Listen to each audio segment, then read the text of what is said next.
नमस्कार, news headquarter देख रहे हैं आप। मैं हूं ताबिश हुसैन। खबरों की शुरुआत राजस्थान से। राजस्थान के अजमेर में लव जिहाद मामले का पर्दाफाश हुआ तो अब इस पर विरोध भी जोर पकड़ने लगा है। आज अजमेर का विजयनगर इलाका बंद रहा और लोगों का गुस्सा 7वें आसमान पर यहां रहा। इस भीड़ में महिलाएं भी हैं, इस भीड़ में युवतियां भी हैं, इस भीड़ में युवा भी हैं, इस भीड़ में पुरुष भी हैं। भारी संख्या में लोगों की ये मौजूदगी बताती है कि लव जिहाद के खिलाफ वो किस कदर उबल रहे हैं। जिहादियों के खिलाफ ये सड़कों पर उतर आए हैं और किसी भी हाल में न्याय चाहते हैं। अजमेर के पूरे विजयनगर इलाके का यही हाल है। पुलिस पर लोगों का दबाव इतना बढ़ गया है कि लव जिहाद के आरोपियों को वो किसी भी हाल में बख्शने के मूड में नहीं दिखते, बल्कि कड़ी से कड़ी कार्रवाई चाहते हैं। कोर्ट में पेशी के दौरान भी लोगों का गुस्सा फूटा और लव जिहाद के आरोपियों पर हाथ साफ किया। आरोपियों को मौके पर मौजूद वकीलों के गुस्से का भी शिकार होना पड़ा। पेशी के दौरान आरोपियों से मारपीट की गई और पुलिस इस भीड़ से किसी तरह आरोपियों को निकालने में कामयाब हो पाई। कुछ दिन पहले अजमेर में नाबालिग बच्चियों से लव जिहाद के मामले का खुलासा हुआ था। जिहादी उन्हें सोशल मीडिया के जरिए निशाने पर लेते थे, फिर गिफ्ट की पेशकश कर जाल में फंसाते थे। 7 आरोपी पुलिस के शिकंजे में हैं और आगे की कार्रवाई की जा रही है। अब बात करते हैं भीषण सड़क हादसे की। तस्वीर आप देखेंगे तो आपके भी रोंगटे खड़े हो जाएंगे। इतना भीषण हादसा कि कार में सवार कोई भी नहीं बचा। इस वीडियो को जरा गौर से देखिए। वीडियो देखकर आपको यही लग रहा होगा कि लंबे समय से ये कार यहीं पड़ी होगी और धीरे धीरे सिर्फ ढांचा ही रह गया है, लेकिन आप गलत हैं।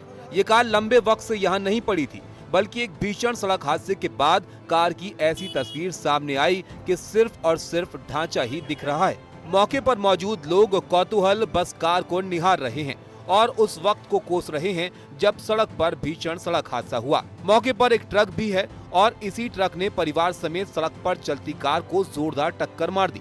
हादसा इतना भयानक था कि कार में सवार सभी 6 लोगों की मौके पर ही मौत हो गई। टक्कर के बाद कार के परखच्चे उड़ गए। सभी 6 लोग कार के अंदर ही फंस गए। बड़ी मुश्किल से लोगों ने एक एक कर गाड़ी से मृतकों को बाहर निकाला। मृतकों में 4 महिलाएं और 2 पुरुष हैं। ये भीषण सड़क हादसा बिहार के भोजपुर का है।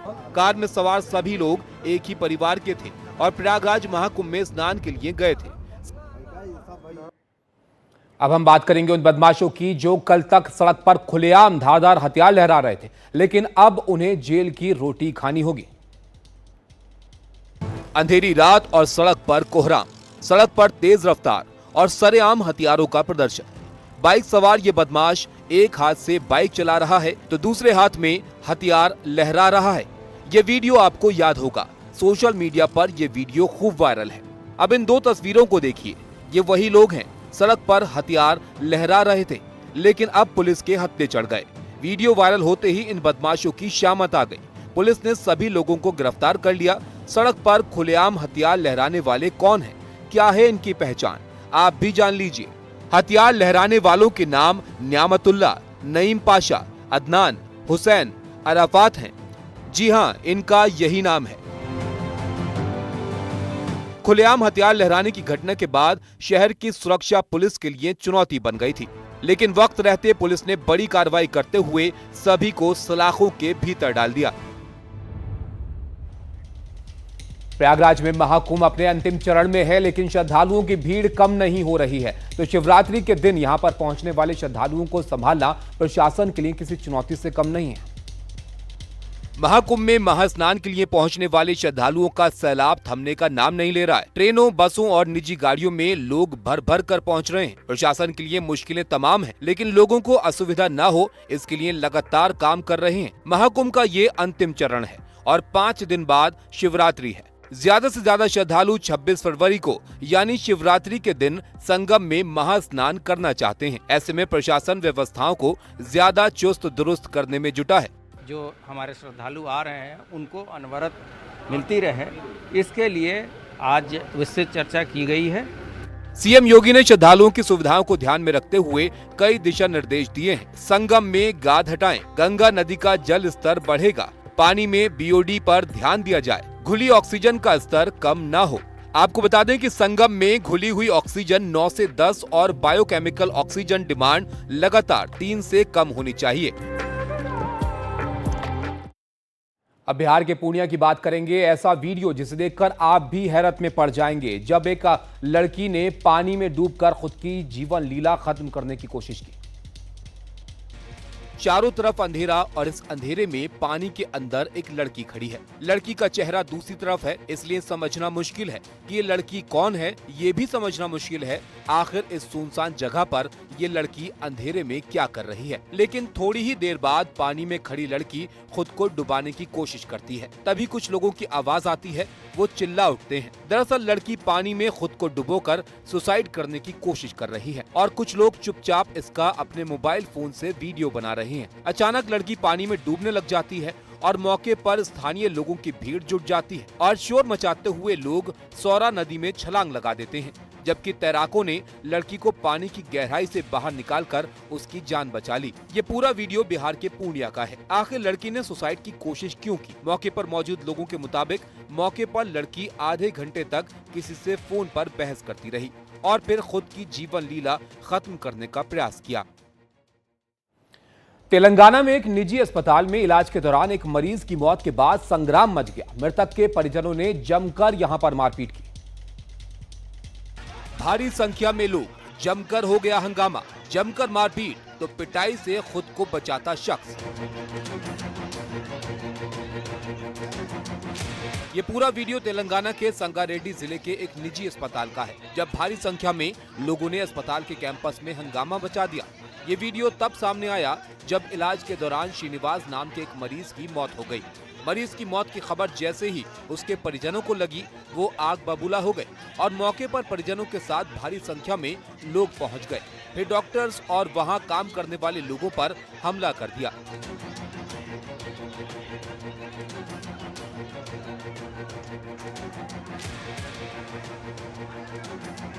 हंगामा और मारपीट कर रहे मृतक के परिजनों का आरोप है कि संगारेड्डी के पद्मावती अस्पताल के डॉक्टर्स ने इलाज में लापरवाही बरती है और उनके मरीज श्रीनिवास की मौत उन्हीं की लापरवाही का नतीजा है। पिछले 10 सालों में दिल्ली की जनता ने कुशासन देखा, अब दिल्ली की जनता काम देखेगी। यह हम नहीं कह रहे हैं, बल्कि दिल्ली की नई नवेली सरकार कह रही है। अपना पद संभालने के बाद दिल्ली की बीजेपी सरकार लगातार एक्शन में है और दिल्ली वालों से किए गए वादों को पूरा करने के लिए अपने 100 दिन के प्लान पर काम कर रही है। दिल्ली बीजेपी सरकार ने 24 फरवरी से 27 फरवरी तक 4 दिन के लिए विधानसभा सत्र बुलाया है। इसमें सभी विधायक शपथ तो लेंगे, साथ ही 5 साल से लंबित कैग की 14 रिपोर्ट को भी पेश किया जाएगा। कैग की रिपोर्ट में क्या है? दिल्ली में शराब नीति में गड़बड़ी, 2026 करोड़ रुपए के नुकसान पर रिपोर्ट। फाइल में निशाने पर आम आदमी पार्टी की पूर्व सरकार। अरविंदर सिंह लवली सदन के प्रोटेम स्पीकर होंगे, यानी दिल्ली की विधानसभा सत्र शुरू होने में 3 दिन का वक्त है और बीजेपी आम आदमी पार्टी सरकार की शराब नीति को किसी भी हाल में बख्शने के मूड में नहीं है। दिल्ली की सीएम रेखा गुप्ता ने आप पर निशाना साधते हुए कहा कि उनके कई नेता पार्टी छोड़ना चाहते हैं और सीएजी रिपोर्ट पेश होने से डरे हुए हैं। दिल्ली पुलिस के स्पेशल सेल ने कुख्यात डॉन हाशिम बाबा की पत्नी जोया खान को गिरफ्तार किया है। जोया के पास से करीब 1 करोड़ की हेरोइन ड्रग्स भी बरामद की गई है। स्पेशल सेल को हाशिम बाबा का गैंग संभाल रही 33 साल की जोया खान की कई सालों से तलाश थी। पुलिस के पास जोया के ड्रग्स सिंडिकेट में शामिल होने की पुख्ता जानकारी थी। बुधवार को स्पेशल सेल को एक इनपुट मिला कि हाशिम बाबा की पत्नी अपनी कार में ड्रग्स की सप्लाई करने जा रही है। इसके बाद स्पेशल सेल ने ट्रैप लगाया और नॉर्थ ईस्ट दिल्ली के वेलकम इलाके से गिरफ्तार कर लिया। जोया खान के पास से 270 ग्राम हेरोइन बरामद की गई है, जिसकी इंटरनेशनल मार्केट में तकरीबन 1 करोड़ रुपए कीमत बताई जा रही है। स्पेशल सेल को शक है कि नादिर शाह हत्याकांड में भी जोया ने शूटर्स को पनाह देने में मदद की। इसके सबूत जुटाने के सिलसिले में पिछले महीने उससे लंबी पूछताछ भी हुई थी। लेकिन हाशिम बाबा के साथ रहकर जोया जुर्म की दुनिया के सारे हथकंडे सीख चुकी थी। पुलिस से आंख मिचौली करना उसे बखूबी आता था, इसलिए वो अब तक पुलिस के हत्थे नहीं चढ़ पाई थी। हाशिम बाबा दिल्ली के यमुना पार का एक नामी गैंगस्टर है, जिस पर हत्या, लूट, जबरन वसूली और आर्म्स एक्ट के दर्जनों मामले दर्ज हैं। जोया खान उसकी तीसरी पत्नी है। जोया खान की भी 2014 में शादी हो चुकी थी, लेकिन पति से तलाक के बाद वो अपने पड़ोसी हाशिम बाबा के संपर्क में आए। दोनों में इश्क हुआ और इश्क निकाह में तब्दील हो गया। जब हाशिम बाबा जेल गया तो 33 साल की जोया जेल के बाहर उसका गैंग संभालने लगी, ठीक उसी तरह जैसे 80 के दशक में दाऊद इब्राहिम की बहन हसीना पारकर डी कंपनी के सारे गैर कानूनी धंधों को संभालती थी। स्पेशल सेल के सूत्रों के मुताबिक जोया पेज 3 पार्टी की शौकीन है। महंगे स्टाइलिश कपड़े और अन्य ब्रांडेड चीजों का उसे शौक है। इसका अंदाजा आप जोया के सोशल मीडिया पेज से लगा सकते हैं। उस्मानपुर की रहने वाली जोया खान का पूरा परिवार जुर्म की दुनिया से जुड़ा है। उसकी मां पिछले साल सेक्स रैकेट से जुड़े एक मामले में जेल गई थी, जबकि पिता ड्रग्स सप्लायर है और जोया जमुना पार में रहकर एक लेडी डॉन की तरह गैंग चला रही थी। जोया का अपने इलाके में ये रुतबा था कि हर वक्त उसके आसपास 4 से 5 गुर्गे मौजूद रहते थे। झारखंड के रामगढ़ से एक हैरान करने वाली घटना सामने आई है। यहां पर एक शख्स अपनी बीमार मां को अकेला छोड़कर घर में ताला लगाकर महाकुंभ के लिए निकल गया।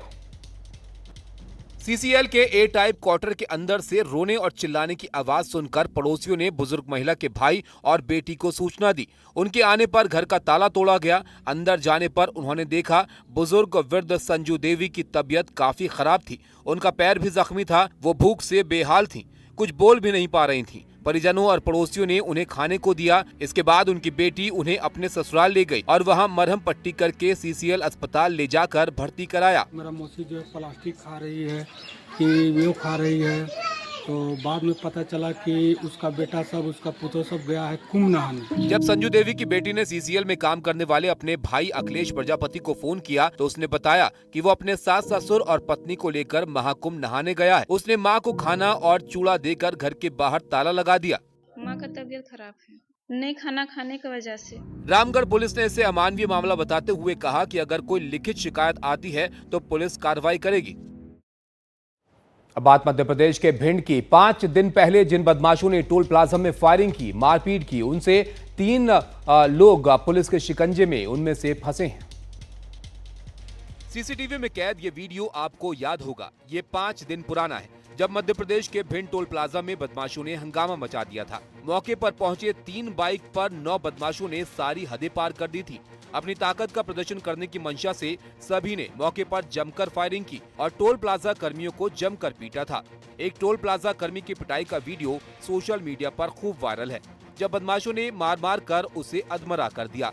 किसी ने ईंट से, किसी ने डंडे से टोल कर्मी की खूब पिटाई की।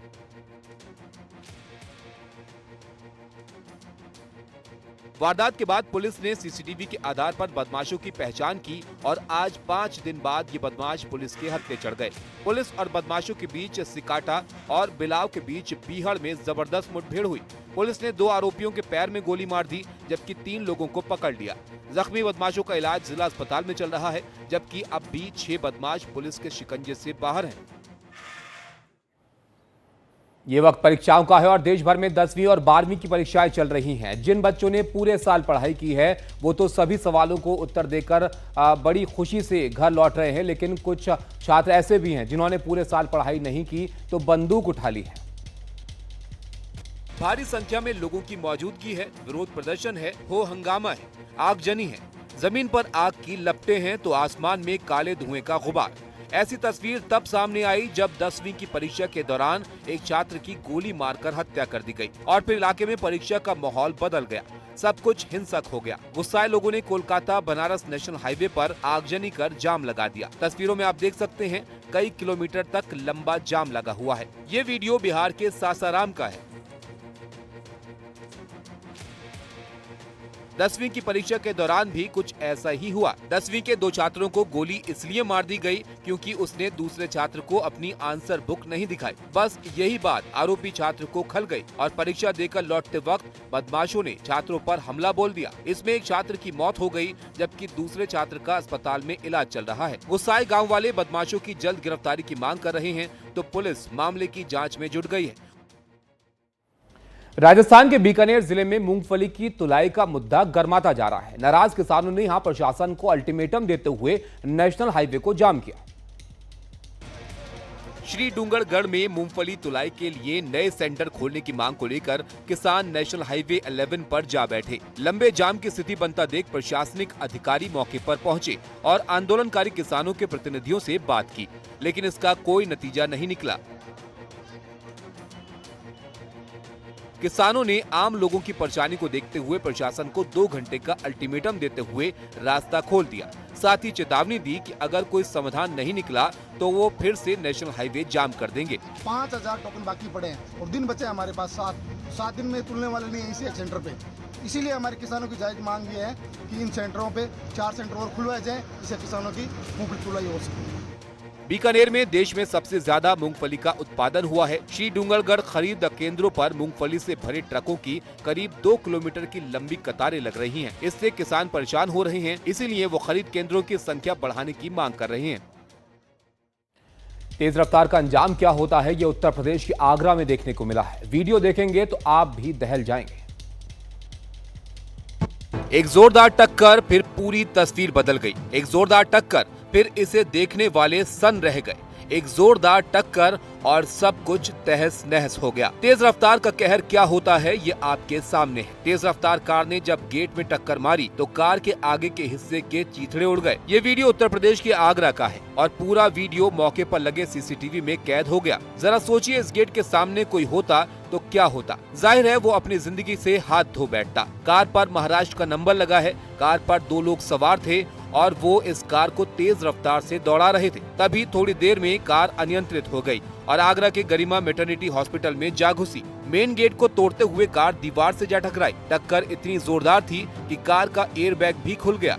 गनीमत रही कि कार का एयरबैग खुल गया और कार में सवार दोनों लोगों की जान बच गई, वरना तेज रफ्तार कार की टक्कर के बाद बचना मुश्किल था। ये घटना आगरा के थाना शाहगंज साकेत कॉलोनी की है।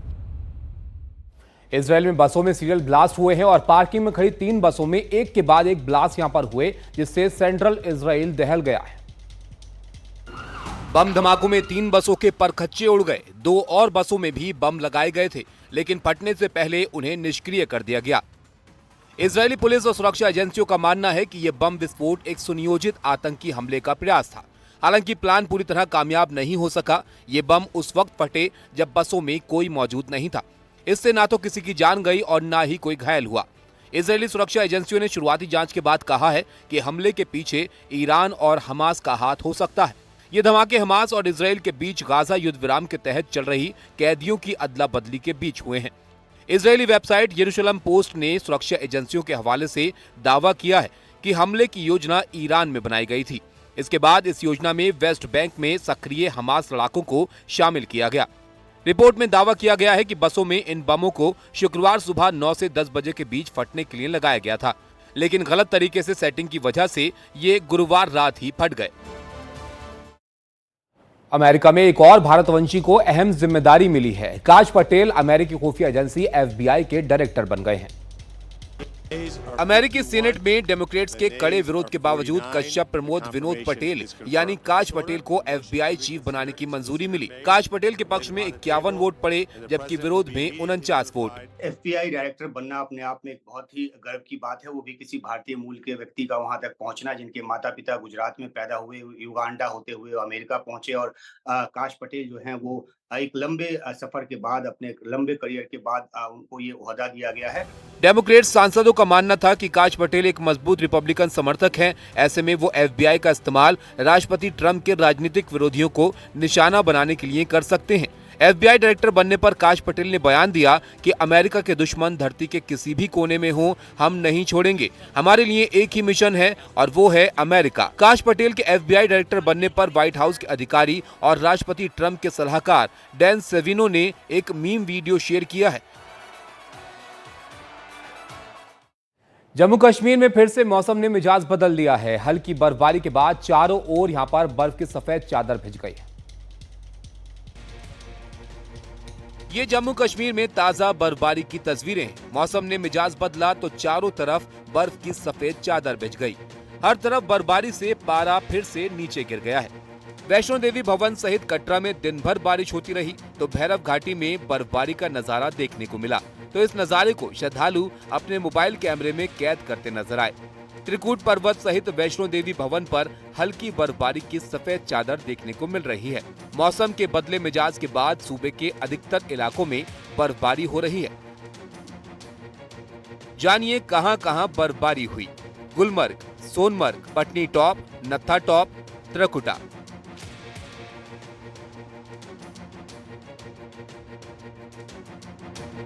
भैरव घाटी में मौसम का पहला हल्का हिमपात हुआ। वहीं जम्मू और श्रीनगर समेत निचले क्षेत्रों में बारिश से सूखे का दौर खत्म होने से लोगों ने राहत की सांस ली है।